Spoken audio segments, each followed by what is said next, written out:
So look, tonight, just for the few minutes we're going to be here, let's see if we can get some directions for life that create love.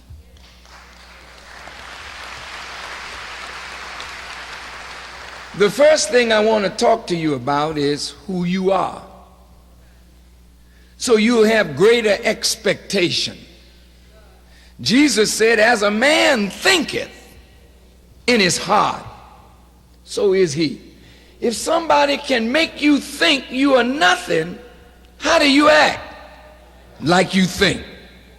So the skill of the slave master, if I can get my slave to think he's nothing and I'm everything, then he'll look to me and not to himself. And if you look at us, we don't think much of ourselves. Why? Because we don't really know who we are, therefore you don't know what to expect of yourself. When you're robbed of your history, see, you don't know what you did, what your fathers did in life, so you really don't know what you're capable of doing. So when people cut you off from your past, they really cut you off from life's tree. You're a fruit that don't know the root. Then maybe you might not be the fruit that you think you should be.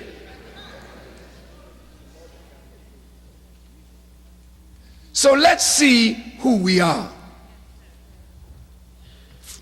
Now, the Bible and the Quran, both books, talk about Adam as the father of all human beings.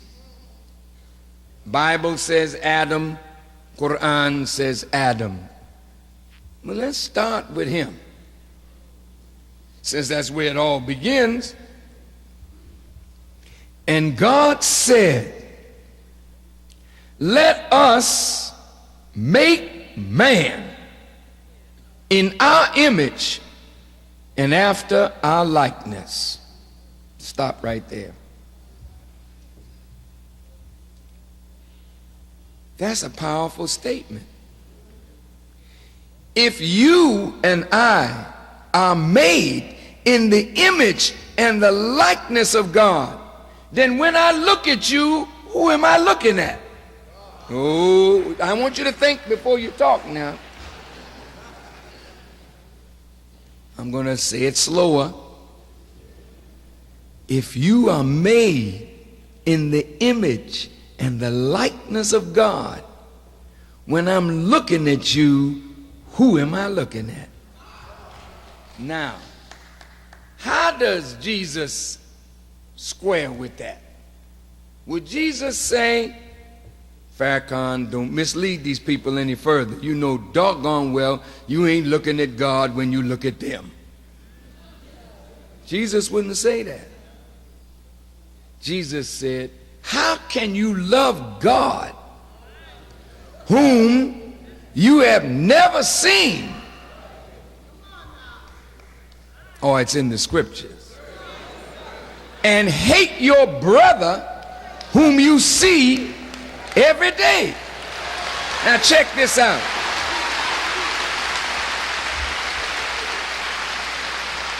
Now what is Jesus saying? He's saying that the same thing that you love in God is sitting right up in your brother, for your brother and you were made in the image and the likeness of God. You can't see it now because we're all acting the fool. But that's not who you are. That's what circumstances have made of you under wrong guidance.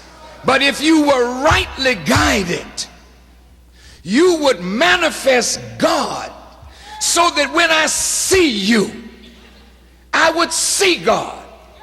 Now let's look at this. Where's your proof of that, Farrakhan?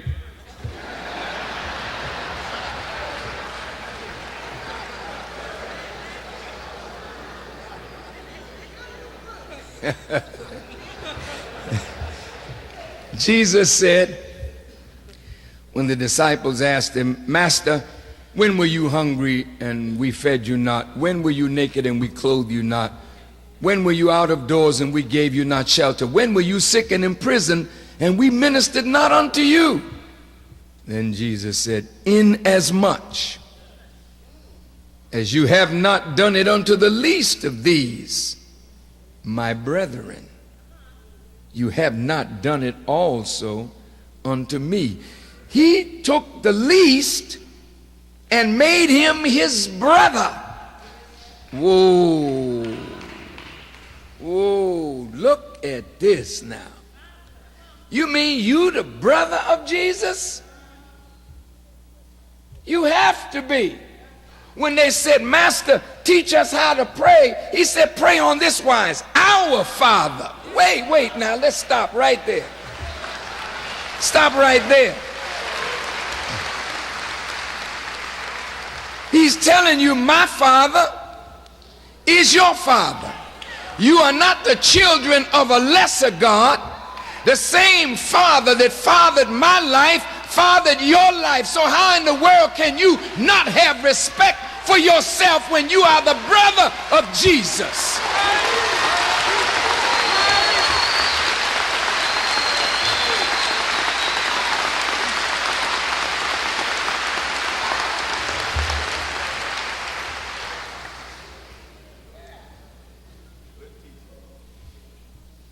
Man made in the image and the likeness of God. David the psalmist said, ye are all God's children of the Most High God. Well now, I'm a young God or an older God, and you are a God. So when I serve you, I'm serving God. When I do right by you, I'm doing right by God. When I mistreat you, I'm mistreating God. If I'm unjust to you, I'm unjust to God and to myself. Why do you say this, Farrakhan? You can't equate nothing or no one with Allah. Yes, nothing or no one is equal with Allah. But Allah created all of us to reflect Him.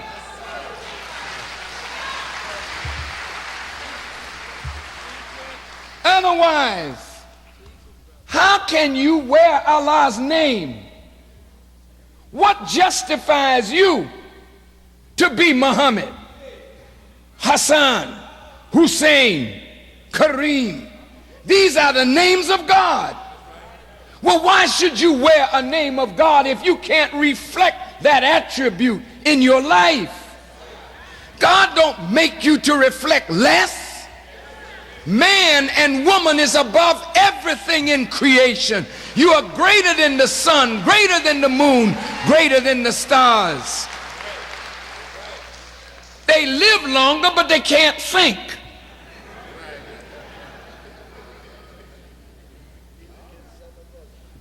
It serves you, the sun does. You have power to will and bring into existence what you will. That power is not given to no creature in the universe but the man and the woman made in the image and likeness of God. Animals cannot will and bring into existence their will. Animals can't vision and bring into reality their vision. Sun can't do it, moon can't do it, stars can't do it, mountains can't do it. They're stronger than you, they outlive you. But you can master them. They cannot master you. That is how powerful the human being is. But you are a long, long way from what God intended for us to be. First thing God gave man was power. First thing the slave master took from us was power. Second thing God gave us was dominion. Second thing they took from us was the ability to rule ourselves. They had to be our ruler. They had to be our master. So when they are the ruler, they lay down the rules. So the rule that they laid down for us were rules that pleased them, not necessarily God. So those are the rules of life that you've been following. Not what God laid down, but what your former slave masters and their children lay down for you. That's not adequate. In fact, it's not right. So there got to be a change of masters. And seems to me that whatever is riding you up here, you need to throw that rider off and get a rider that will ride you properly. And that's why they call the kingdom of heaven the kingdom. It's not that the king is dumb.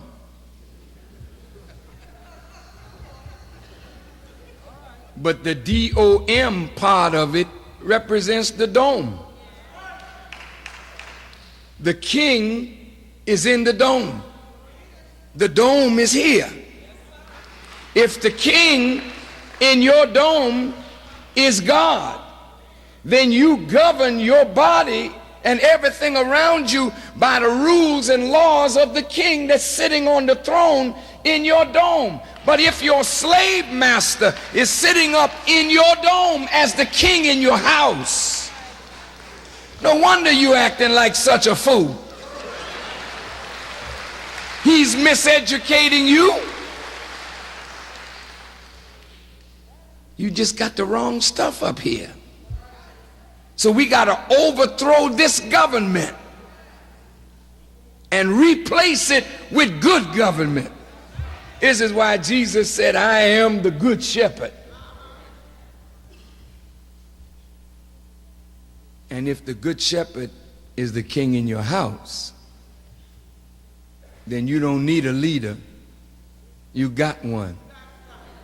See, most of you are looking for some leader to lead you. Well, I mean, people say, Farrakhan, you're the leader, you know, well, that's fine. I appreciate that. But let me tell you something. I'm not going to allow you to put everything on me. Like you can't think.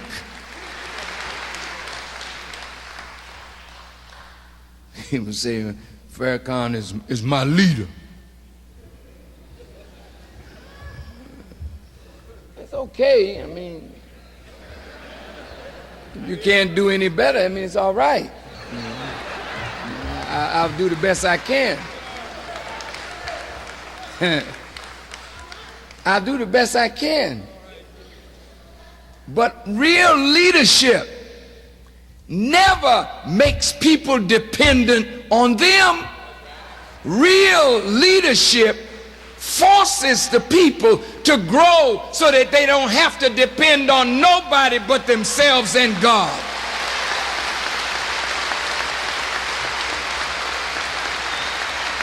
Every leader dies. Every prophet dies. Death comes to all men. Only God is eternal. So why would anybody want to be your leader and they can't lead you forever? But God leads forever. God leads and guides forever. So the best leaders are they who take you to God and leave you there.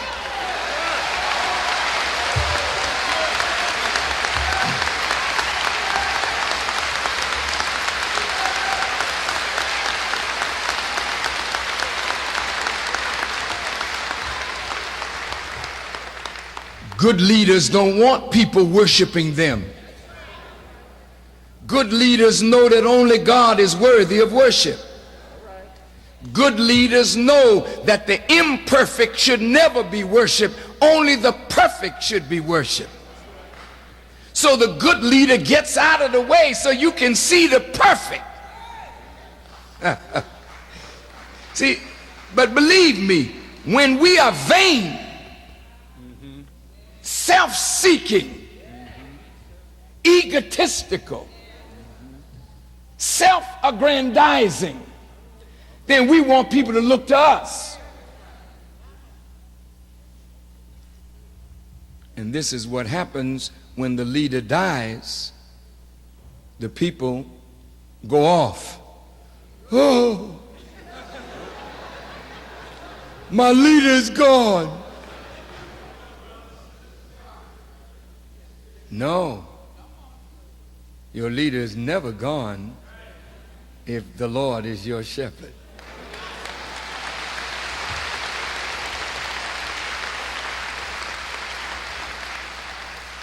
Now let's look at this from the Quran, because the Quran, and every one of you should try to get a Quran. I have many Bibles, I have many Qurans.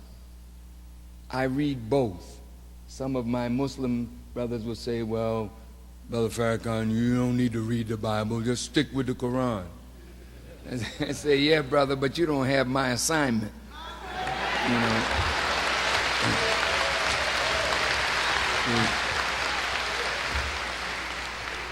When Prophet Muhammad sat down with Christians, he didn't talk to them out of the Quran. He didn't judge them out of the Quran. He judged them out of the revelation that they claimed they believed in. When he sat with the Jews, he judged them out of the Torah, not out of the Quran. So he couldn't judge them out of a book that he knew nothing about. He had to know the Torah, he had to know the gospel as well as the Quran. And when you live in the society of people that we live in today, you just can't study the Quran and not study the Torah or study the gospel. You have to know all the books that the people believe in so that you can bring them from the known to the unknown. And that's why Brother Farrakhan is very successful in talking to people of all faiths. Because I believe, I believe that I understand a little better than the narrowness of those of us who fall in love with our rituals and don't understand the truth that undergird the ritual and think that we got a different religion because the rituals are different.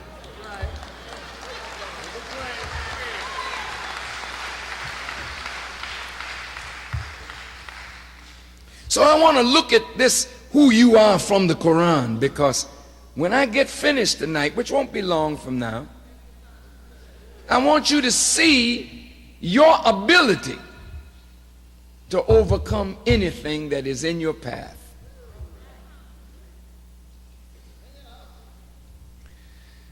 Now, you are black people, and I said Jesus was your brother.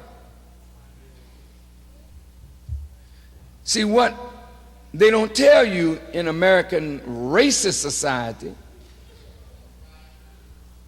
was that Jesus was a man of color. Now, they don't want to talk about that, but they paint him as blonde-haired and blue-eyed, or brown-haired and brown-eyed. But the truth of the matter is, from all the descriptions that were given of him, and you waiting for his return, I expect,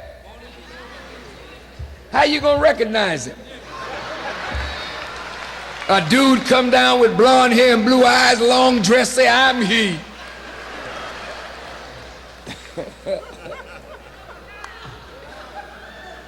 And if the book say he had hair like lamb's wool and feet like burnished brass, and he's a black man come knocking at your door, you call 911, say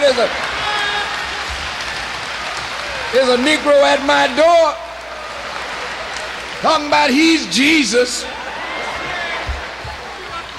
Get the police immediately. He came unto his own, but his own received him not. Because they weren't looking for him, they were looking for a Caucasian.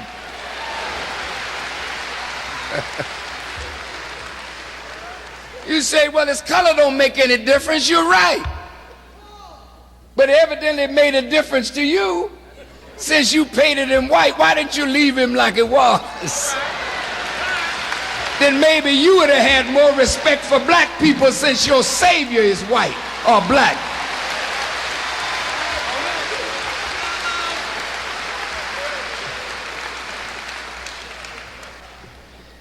See, I couldn't beat Rudy Gamage, up if I knew he was the brother of Jesus. Say, whoa, wait a minute, talk to me. This is Jesus' brother. Johnny. I can't beat Jesus' brother. But see, when you see him as subhuman, when you see him as an animal, when you look through the eyes of white supremacy, then you're not looking at a fellow human being. You're looking at an animal, and you're going to get rid of this animal. See? But in order to see him as an animal, you got to be an animal yourself.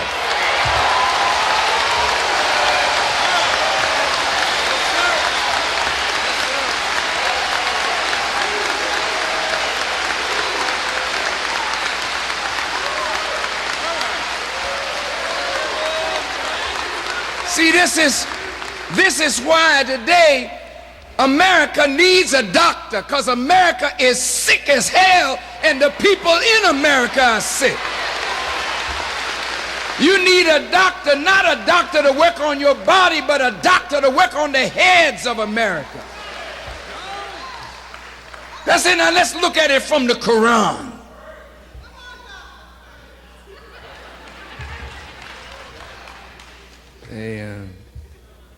The Quran says Allah created Adam. One part of the book it says from dust, and another part it says he created him from black mud and fashioned him into shape. Now, Muslims in this audience, don't deny the truth.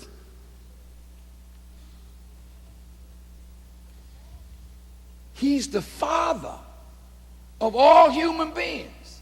Well, if he's created of black mud, he can't be white. No, I'm not racist. I hate racism. I hate it. I hate that any man would think he's better because of some color of his skin or the lack of it. That is sickness. But what I'm dealing with is not racism, but what I'm dealing with is the end of racism. Now look at this. If the father of all human beings is black, now that's something.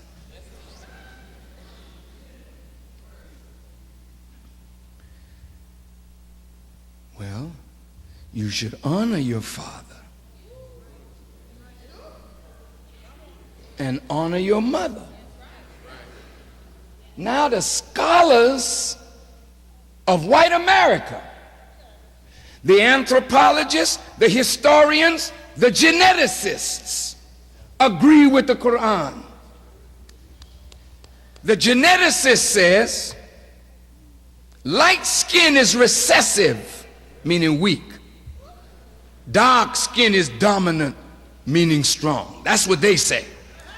They say light eyes are recessive, dark eyes are dominant. You can get the recessive from the dominant, but you cannot get the dominant from the recessive. So what are they saying?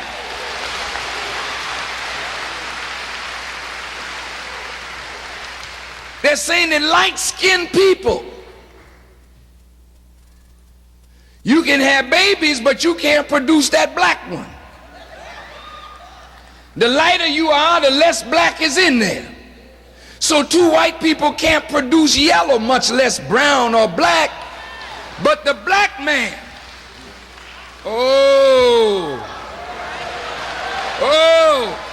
look, This is real. The black man can produce an albino, which is blonde head and blue eye.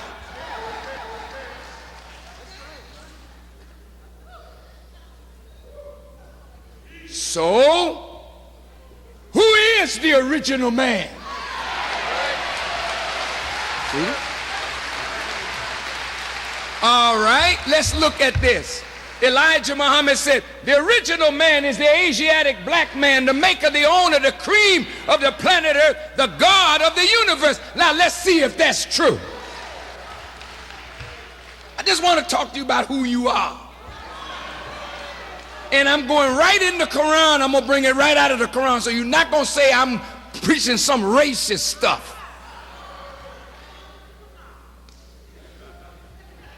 Because I hate racist stuff. I do. But I love truth. Now let's look at this. Allah says he fashioned Adam out of black mud. And he breathed into him his inspiration. Then he says he taught him all of the names. Now that's deep. Didn't say he taught him some of the names. Taught him all. Now the word all, I don't know it in Arabic. You got to help me out. But all in English means all.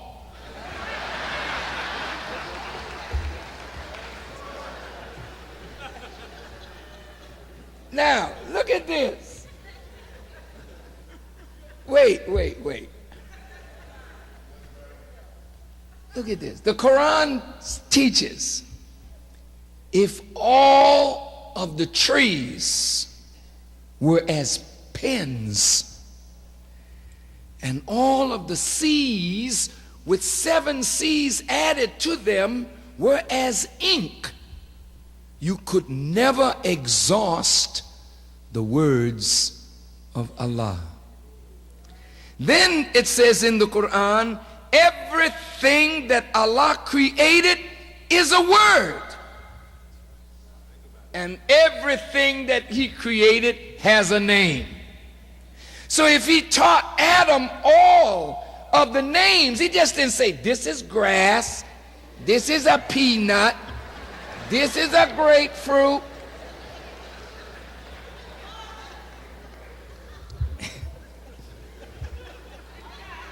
He taught him the nature, the function, and the law out of which all things were created. Why would you teach Adam that, God? Because you're going to make him a master of everything that you created, and that's why you call man Khalifa. Khalifa means vicegerent, one that stands in the place of another. He is a man standing in the place of God. And he's a black man. He's the original man. He's God of the universe by Allah's permission. Now, let's not get too excited. That is your potential. If that was in your father, that's in you. If your father had the potential to master all of the universe, how are you less than your father except that you don't have the directions of how to live like your father was instructed to live? Now look at this. God said to the angels, bow down to this man that I created. And all the angels submitted except Iblis. Iblis, God asked him this question: what hindered you that you did not bow down when I commanded you?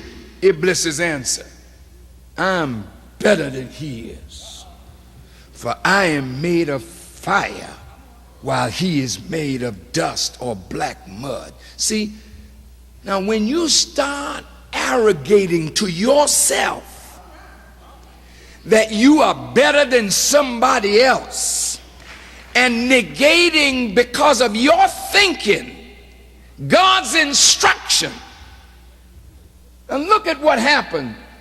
Iblis was told this, it is not for you to behave proudly therein, so get out of it, driven away. Now look, Satan is one remote or removed from the face of God. He is a powerful being asked to bow down, and he gives God the weak argument, I'm better, that's why I didn't bow down. You had no right to ask me to bow down to something less than I am. See, and the reason white folk may lose their lives today, come on, because if God send you a black man to save your raggedy backside, look, you're gonna reject him because he's black. Because you white, I'm better than he is. I'm not gonna follow him. I'm not gonna bow down. Well, die then. Because that is how God is gonna save you. He will send you a black man, and if you can't hear that black man, then death will pass on America as sure as it passed on Egypt, Sodom and Gomorrah, Babylon and Rome.